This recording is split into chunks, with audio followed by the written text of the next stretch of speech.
ইরানের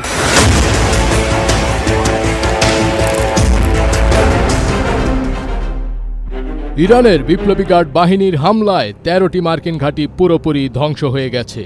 টিকতে না পেরে মার্কিন সেনারা আশ্রয় নিয়েছেন বিভিন্ন অস্থায়ী আশ্রয় শিবিরে অথবা বিভিন্ন হোটেলে। তারা যে হোটেল কিংবা বাড়িগুলোতে আশ্রয় নিচ্ছেন, সেখানেও একের পর এক মিসাইল ও ড্রোন হামলা চালাচ্ছে ইরানের আইআরজিসি, যার ফলে মধ্যপ্রাচ্যে মার্কিন সেনারা বেশ বিপাকে রয়েছেন। ইরানের হামলার দাপটে রাতের বেলা বিভিন্ন বাড়ির বেজমেন্টেও লুকিয়ে থাকতে দেখা গেছে মার্কিন সেনাদের। মার্কিন প্রভাবশালী সংবাদ মাধ্যম দি নিউ ইয়র্ক টাইমস এক প্রতিবেদনে এসব তথ্য জানিয়েছে। নিউ ইয়র্ক টাইমসের প্রতিবেদনে দাবি করা হয়েছে যে ১৩টি সামরিক ঘাঁটি ধ্বংসের কথা বলা হচ্ছে, তার মধ্যে কুয়েতে থাকা মার্কিন ঘাঁটিগুলো সবচেয়ে বেশি ক্ষতিগ্রস্ত হয়েছে। সেখানে মার্কিন সেনাদের টিকে থাকা প্রায় অসম্ভব করে তুলেছে ইরানের বিপ্লবী গার্ড বাহিনী। নিউ ইয়র্ক টাইমসের প্রতিবেদনে আরও উল্লেখ করা হয় যে কুয়েতের পোর্ট শুয়াইবা, আলী আল সালেম বিমান ঘাঁটি এবং বোয়েরিং সামরিক ঘাঁটি পুরোপুরি ধ্বংস হয়েছে।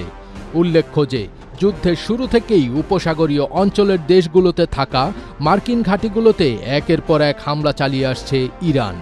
তাদের দাবি, ওই অঞ্চলে বহু মার্কিন সামরিক ঘাঁটি গুঁড়িয়ে দিয়েছে তারা। যদিও মার্কিন প্রতিরক্ষা দপ্তর পেন্টাগন বারবারই ইরানের দাবি ভিত্তিহীন বলে জানিয়েছে। কাতার, বাহরাইন, সৌদি আরবে মার্কিন সেনা এবং বিমান ঘাঁটিতে ড্রোন এবং ক্ষেপণাস্ত্র হামলা চালাচ্ছে ইরান। এর মধ্যে নিউ ইয়র্ক টাইমসের প্রতিবেদন আলোচনার জন্ম দিয়েছে। যদিও মার্কিন সরকারের পক্ষ থেকে এই বিষয়ে কোনো প্রতিক্রিয়া এখনও জানা যায়নি। প্রতিবেদনে উল্লেখ করা হয়েছে, কাতারের আল উদেইদ বিমান ঘাঁটিতে থাকা যুক্তরাষ্ট্রের শক্তিশালী রাডার ব্যবস্থাকে ধ্বংস করেছে ইরান।